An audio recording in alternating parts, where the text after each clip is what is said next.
This is my artist critique on someone else's work. This piece was created by Kelsey Hansen, and it is for the structure with skin assignment. For the description, I can see that this piece is made out of wooden popsicle sticks and yarn. The popsicle sticks look like they're glued together to create 7 modules, and the yarn is wrapped around 4 of them, and they are alternating pieces. Um, they appear to be made into the shape of a fan, and they are photographed on a white background. For the analysis, as I mentioned before, the popsicle sticks are glued together.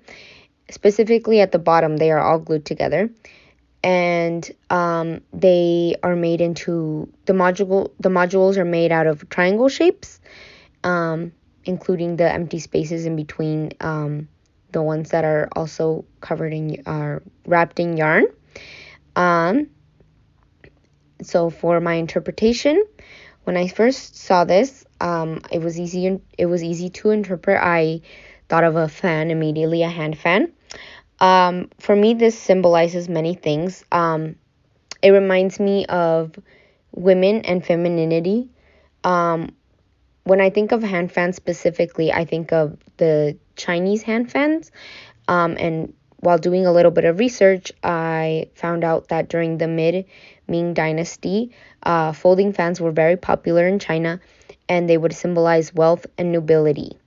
So if people had fans, they would immediately assume that they had money and they came from a family of wealth.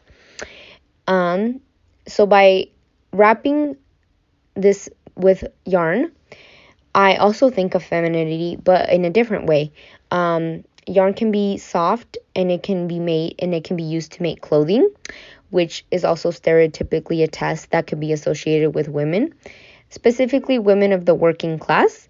I interpret this piece as a comparing and a contrasting of femininity from the lens of wealth, and how women sometimes can be viewed as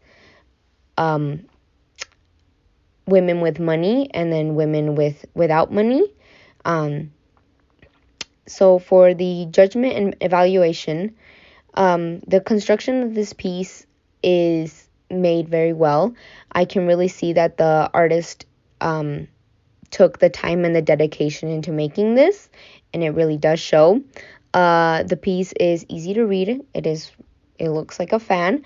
And like my own work, I think that this artist wanted the viewer to come up with their own interpretation of the work. And overall, I believe that this piece is well executed and successful.